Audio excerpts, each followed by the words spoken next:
नमस्कार दोस्तों, आप सभी विद्यार्थियों का आपके अपने YouTube चैनल एडुफैक्ट के प्लेटफॉर्म पे बहुत बहुत स्वागत है। दोस्तों, उत्तर प्रदेश से संबंधित जो हमारी बहुविकल्पीय प्रश्नों की श्रृंखला चल रही थी, उसी श्रृंखला को आगे बढ़ाते हुए आज की क्लास में हम कुछ बहुविकल्पीय प्रश्नों को सॉल्व करेंगे।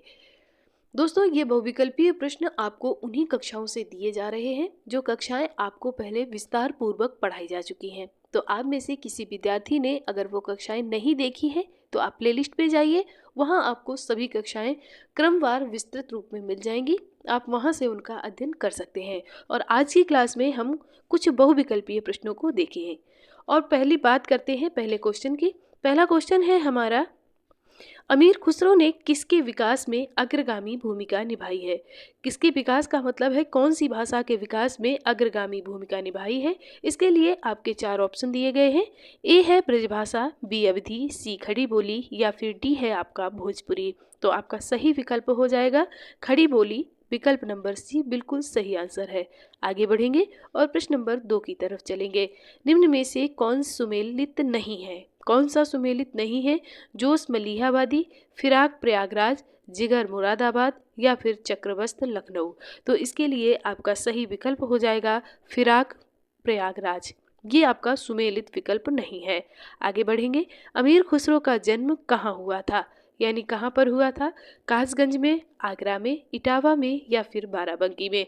तो आपका इसके लिए सही विकल्प हो जाएगा विकल्प नंबर ए, कासगंज। याद रखिएगा दोस्तों, ये एटा जिले में पड़ता है, ये भी आप याद रख सकते हैं। आगे बढ़ेंगे, प्रश्न नंबर 4 को देखेंगे।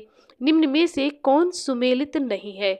ये आपको इस तरफ कवि दिए गए हैं और इस तरफ आपको शासक दिए गए हैं। कौन सा कवि किस शासक के दरबार में रहता है, ये आपको मिलान करना है।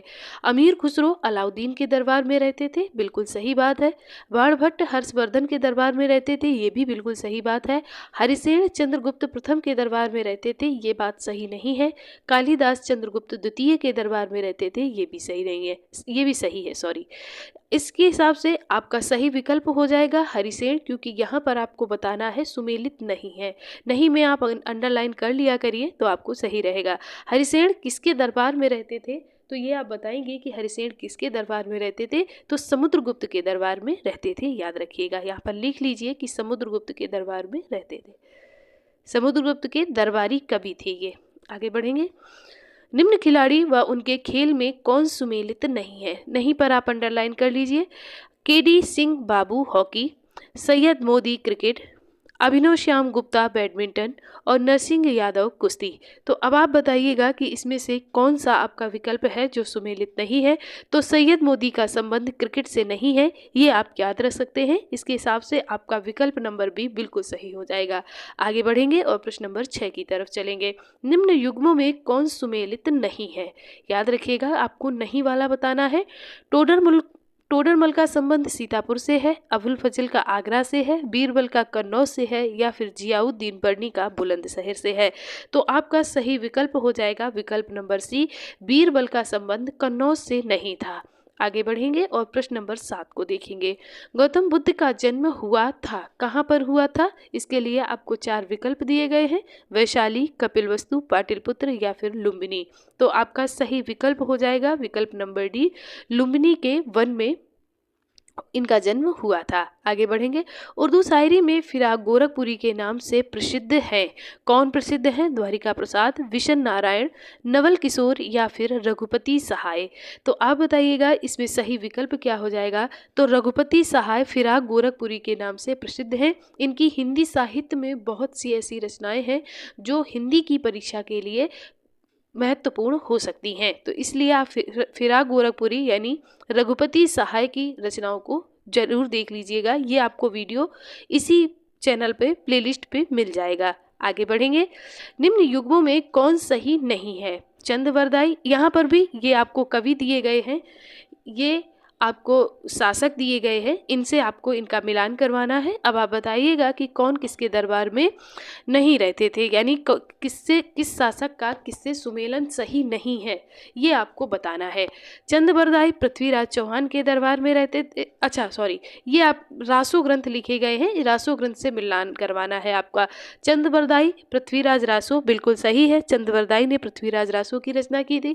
अब्दुल रहमान ने हमीर रासो की रचना की थी, ये बात बिल्कुल गलत है, ये सही विकल्प आपका नहीं है। नरपति नाल ने विसलदेव रासो की थी और जगनिक ने आलाखंड या परमाल रासो की रचना की थी।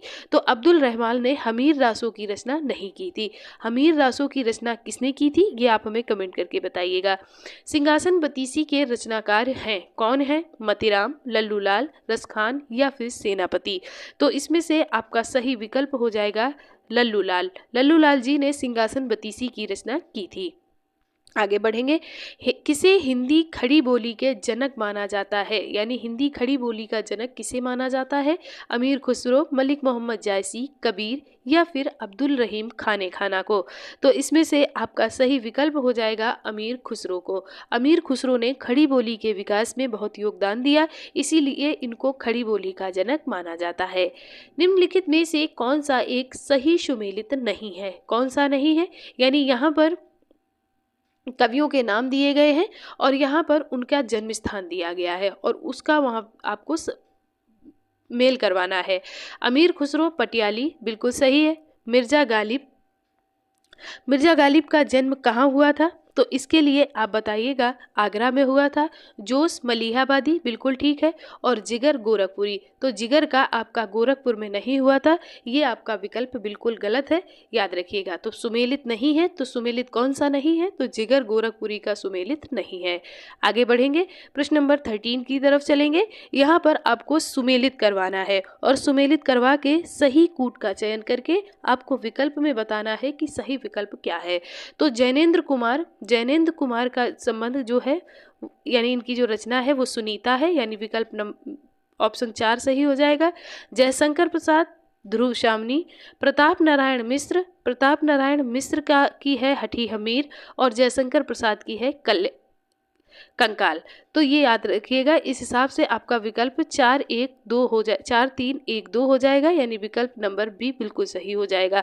यहाँ पर जयशंकर प्रसाद 2 जगह दिया गया है, तो ये चेंज भी हो सकता है, लेकिन यहाँ पर आपका विकल्प बी सही हो जाएगा। आगे बढ़ेंगे, निम्नलिखित युग्मों में कौन सही सुमेलित नहीं है? नहीं याद रखिएगा। अमीर खुसरो का पटियाली कासगंज, मिर्जा गालिब का आगरा बिल्कुल सही है। इसके बाद में जोश मलिहाबादी बिल्कुल ठीक है।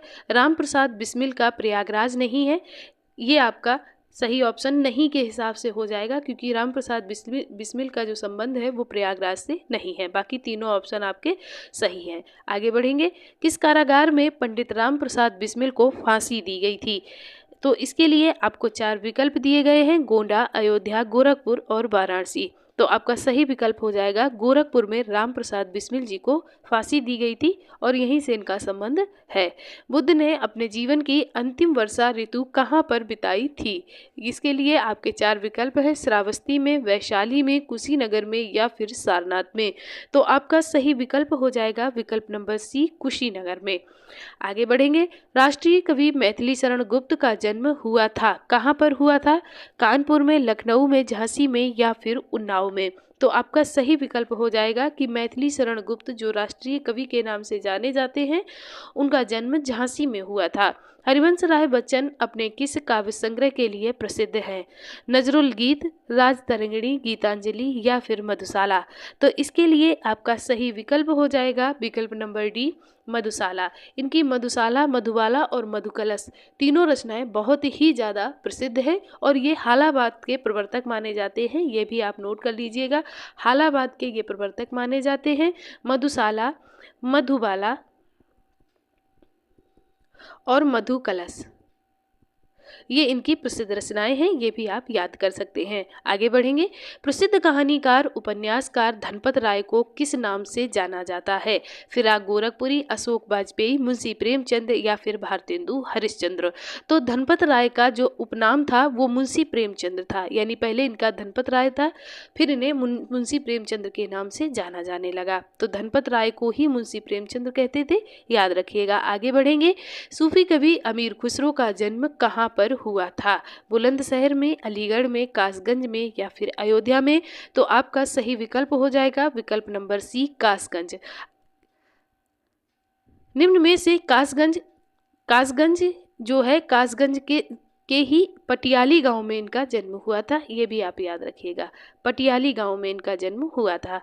निम्न में से किस संत को वाल्मीकि का अवतार माना जाता है? गोस्वामी तुलसीदास जी को, स्वामी रामानंद जी को, संत रविदास को या करपात्री स्वामी जी को? तो इसके लिए आपका सही विकल्प हो जाएगा गोस्वामी तुलसीदास जी का, क्योंकि वाल्मीकि जी ने जो रचना की थी रामायण महाकाव्य की, तो इधर जब कलयुग का वर्णन करते हैं, यानी जब रामचरितमानस की बात करते हैं, तो रामचरितमानस जैसा ग्रंथ जो हर घर में प्रसिद्ध है, ऐसा ग्रंथ किसी कवि ने नहीं लिखा है। तो उसी ग्रंथ को आधार मानकर तुलसीदास जी को वाल्मीकि का अवतार माना जाता है। ये बात आप याद रखिएगा और इसके लिए आपका सही विकल्प हो जाएगा विकल्प नंबर ए, बिल्कुल सही हो जाएगा। दोस्तों, ये थे आज के आपके प्रश्न। आपके प्रश्न कितने सही निकले हैं ये आप हमें कमेंट करके बताइएगा। वीडियो पसंद आया हो तो लाइक ज़रूर करिए, चैनल को सब्सक्राइब कर लें ताकि आपको ऐसे ही वीडियो मिलते रहें।